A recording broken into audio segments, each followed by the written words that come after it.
Oke, assalamualaikum warahmatullahi wabarakatuh. Berjumpa lagi dengan Pak Medi ya di mata kuliah otomasi dan robotika.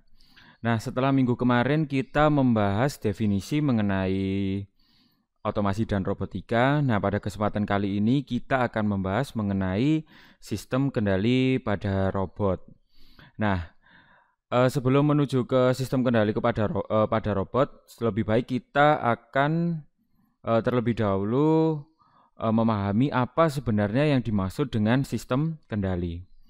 Nah, teman-teman, sistem kendali adalah suatu sistem yang bertujuan untuk mengendalikan suatu proses pada sistem agar output atau keluaran sistem yang dihasilkan dapat dikendalikan sedemikian rupa sehingga tidak terjadi kesalahan. Nah, dalam hal ini output yang dikendalikan adalah kestabilan, ketelitian, dan kedinamisan suatu sistem.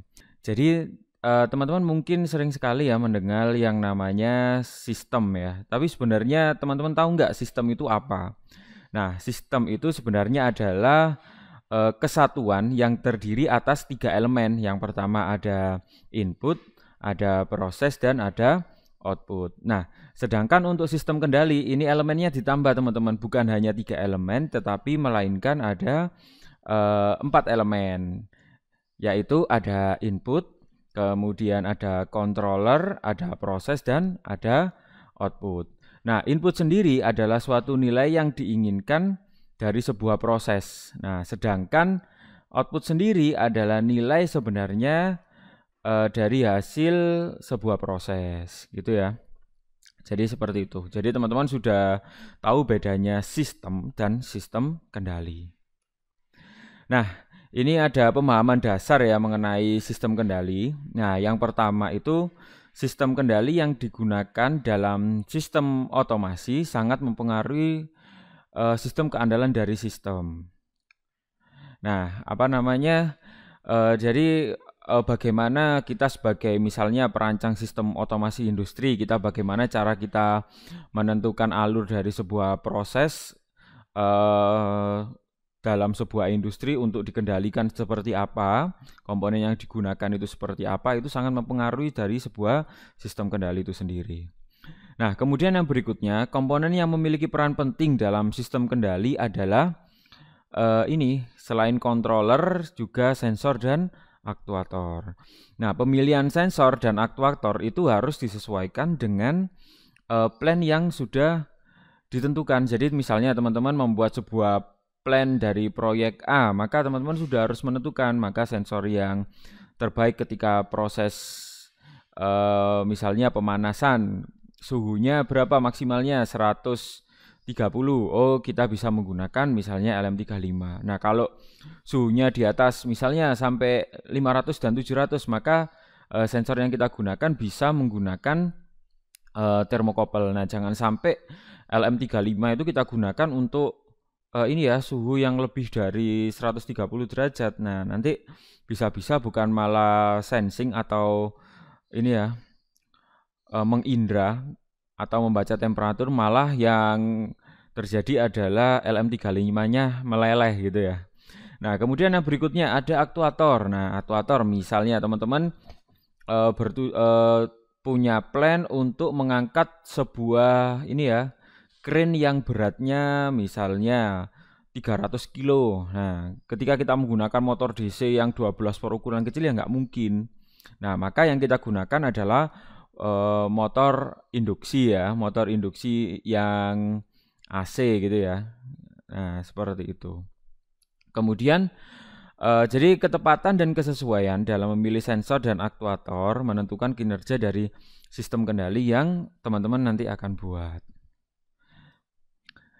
Kemudian yang berikutnya, jadi sensor ini itu sangat penting, kita bisa ibaratkan sebagai panca indera dari manusia. Panca ini kan 5, jadi manusia itu terdiri atas ini ya, 5 panca indera. Kalau 6 itu mungkin yang biasa kita sebut indigo ya, itu sebenarnya adalah kebutuhan khusus ya. Jadi kita nggak membahas tentang indigo. Jadi di sini kita akan membahas 5 panca indera. Yang pertama ada indera peraba. Nah, indera peraba ini sensornya apa? Kulit. Indra perasa sensornya apa? Lidah. Indra pendengaran sensornya telinga. Indra penciuman sensornya hidung, dan untuk penglihatan sensornya yang digunakan manusia adalah mata. Nah, sedangkan bagaimana dengan aktuator?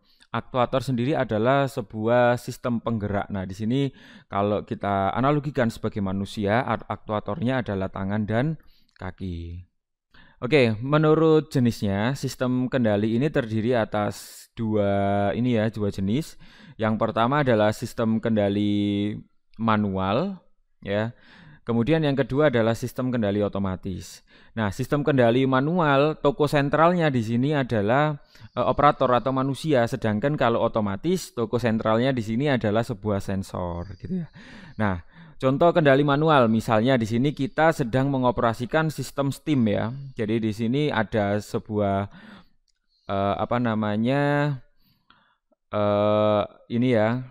penampungan air yang kemudian kita beri pemanas agar airnya menguap, kemudian temperaturnya dibaca oleh temperatur Gauge yang masih analog ya. Jadi di sini kita hanya bisa melihat tanpa dia mengeluarkan sebuah data. Nah, jadi di sini misalnya ketika suhunya berkurang ya, maka si operator akan secara manual membuka dari valve-nya ini. Nah, valve-nya ini mungkin berupa gas LPG atau sejenisnya, sehingga nyala api dari inseneratornya ini atau nyala api dari sistem pemanasnya ini bertambah. Nah, jika berlebih maka operator akan menutup sehingga apinya nyalanya berkurang, seperti itu. Jadi toko sentralnya di sini adalah toko sentralnya di sini adalah manusia. Nah, sedangkan bagaimana kalau misalnya kendali otomatis? Nah, di sini ada sistem kendali otomatisnya ya yang di sini sensor yang digunakan sama sensor suhunya, cuman di sini sensor suhunya adalah digital. Jadi dia sudah otomatis suhu air yang dihasilkan ini akan menyesuaikan dengan set point yang sudah kita tentukan. Nah, kalau yang di sistem kendali manual ini operatornya harus selalu standby. Nah, kalau yang sistem kendali otomatis ini operatornya bisa meninggalkan lokasi atau dibuat tidur gitu ya. Nah, saya punya sebuah case atau sebuah contoh permasalahan dari kendali manual. Ya, misalnya kalau yang di sini analoginya ibunya Giant ya. Kalau teman-teman dulu kecilnya suka lihat Doraemon, pasti kenal karakter yang seperti ini. Nah, di sini ada seorang ibu yang mau memasak sebuah kue dengan menggunakan kompor gas dan oven yang dipanaskan oleh api yang berada di kompor gas. Nah, si ibu ini untuk menentukan kapan dari kuenya ini mateng, itu kan melalui waktu kan. Waktunya kita kirakan, misalnya 5 menit akan matang dengan suhunya adalah 90 derajat. Nah, maka ibu ini akan selalu standby secara berkala untuk melihat apakah waktunya, dua variabel ini waktunya sudah 5 menit atau belum, dan suhunya stabil di 90 derajat. Nah, jika tidak, maka si ibu ini akan secara manual memutar knob dari kompornya untuk misalnya jika kurang memperbesar apinya, jika terlalu tinggi suhunya maka dikecilkan apinya, seperti itu. Nah, bagaimana dengan diagram blok untuk proses membuat roti menggunakan oven secara manual ini? Nah, ini adalah diagram blok. Jadi inputnya apa di sini? Inputnya ada 2 variabel, ada waktu dan ada suhu. Kemudian di sini ada kontrolernya. Nah, kontrolernya jelas otak kita ya, manusia ya. Nah, kemudian dari otak kita akan memberikan instruksi kepada otot tangan kita untuk apa? untuk memutar katup gas. Nah, katup gas ini itu bertujuan untuk mengendalikan panas yang ada di dalam sebuah oven. Nah, output dari output dari kontrol yang sudah dilakukan Ibu tadi adalah nilai suhu dan waktu yang saat ini sedang berjalan, itu nilainya berapa. Nah, ketika nilainya ketika suhunya ini berlebihan atau ini ya kekurangan, maka si ibu tadi akan melihat dengan kasat mata dan kemudian merespon lagi otaknya, kemudian akan mengatur lagi ya, mengatur otot tangan untuk menggerakkan apakah itu diperbesar atau diperkecil. Nah, sensor yang digunakan ini adalah sensor pengindra untuk penglihatan ya, mata. Jadi seperti ini. Jadi sebenarnya untuk sistem diagram blok sistem kendali itu terdiri atas beberapa elemen. Yang pertama ada input, ada controller, ada aktuator, ada plan, ada output, dan ada sensor. Ini untuk yang proses closed loop ya.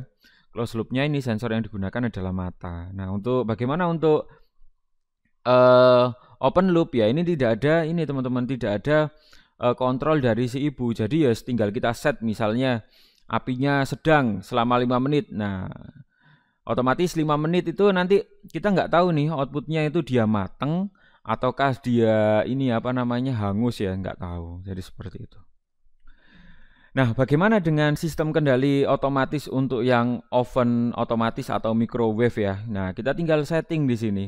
Settingnya adalah misalnya kita setting 5 menit, kemudian untuk setting suhunya 90 derajat. Nah, maka otomatis ketika 5 menit selesai, si oven akan memutus pemanasnya dan si oven akan berusaha menstabilkan suhu yang ada di ruangan oven ini ya 90 derajat. Nah, di sini bagaimana untuk kendali sistem oven yang otomatis? Sama seperti tadi, cuman yang membedakan di sini adalah kontrolernya. Ini bukan menggunakan otak manusia ya, tetapi menggunakan microcontroller. Kemudian yang tadi aktuator adalah otot tangan manusia. Nah, ini digantikan dengan aktuator mekanis dengan menggunakan relay dan switch. Kemudian untuk plan-nya, tadi kan sama ya, pemanas dan oven, sama-sama pemanas dan ovennya. Kemudian outputnya juga sama. Nah, yang membedakan salah satunya juga ini sensornya. Kalau yang tadi yang manual sensornya adalah mata si ibu, sedangkan untuk kendali otomatis sensornya adalah sensor suhu dan timer. Jadi seperti ini. Nah, secara umum teman-teman, diagram blok sistem kendali ini seperti ini. Jadi ada masukan, kemudian ini ada feedback dari gangguan yang terjadi atau errornya. Kemudian ada controllernya, ada aktuator, ada plan, kemudian ada gangguannya apa. Misalnya kita sudah set nih di awal 90 derajat. Nah, gangguan ini maksudnya apa? Jadi misalnya selang waktu berjalan 1 menit, maka menjadi 100 derajat. Nah, maka sensor merespon sehingga panasnya akan diturunkan. Nah, jika turun, maka panasnya akan dinaikkan. Jadi seperti itu. Nah, sensor dan aktuator di sini di dalam sebuah sistem kendali otomatis ini merupakan hal yang krusial karena sensor membaca atau mengukur variabel keluaran yang dikendalikan dari sistem dan menghasilkan umpan balik. Nah, sedangkan untuk sensor sendiri bekerja sesuai dengan variabel kendali dari controller dan menghasilkan proses yang bertujuan untuk mempengaruhi plan tadi, misalnya mempengaruhi panasnya itu tadi ya. Oke, selanjutnya. Nah, aspek utama dari sistem kendali ini terdiri atas beberapa faktor teman-teman. Yang pertama ada aktuator penggerak tadi ya, communication. Jadi hubungan antar sensor dan aktuator itu kan di tengah-tengahnya ada controller. Nah, controller agar terhubung dengan sensor dan aktuator itu ada yang namanya komunikasi data gitu ya. Kemudian computing atau pemrograman yang ada di dalamnya itu seperti apa. Arsitektur dan desain, kemudian algoritma. Jadi kalau misalnya apa namanya, kalau di Industrial 4.0 yang di ini apa namanya, seperti penjelasan di ini ya, untuk pertemuan yang pertama mengenai Internet of Things itu kan AI atau Internet apa namanya, Artificial Intelligence itu kan menjadi pokok pembahasan utama atau komponen utama juga dalam Industrial 4.0 dan Internet of Things. Nah, kemudian faktor yang berikutnya adalah ini gangguan, ketahanan terhadap gangguan gitu ya.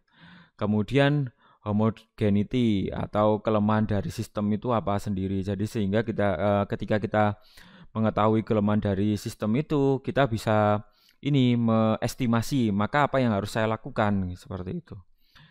Kemudian nilai ekonomis. Jadi kalau misalnya kita mengendalikan sistem kendali yang kecil, tetapi kita menggunakan fasilitas yang ini ya, yang membutuhkan pendanaan dan resource yang besar, itu kan buang-buang uang kan. Jadi ketika kita membuat sebuah sistem itu, sistem kita itu harus ini apa namanya, efektif dan efisien. Jadi tidak terlalu wow dan tidak terlalu ini ya, sederhana, sehingga sesuai dengan kebutuhan. Kemudian yang berikutnya ada plan. Tadi ya, plan itu kayak oven, kemudian atau sesuatu yang dikendalikan. Sama ini ada objek tujuan serta sensor. Oke, saya kira cukup untuk ini ya, pertemuan kali ini. Minggu depan kita akan membahas mengenai sensor dan aktuator yang digunakan di dalam robot dan secara umum. Terima kasih. Assalamualaikum warahmatullahi wabarakatuh.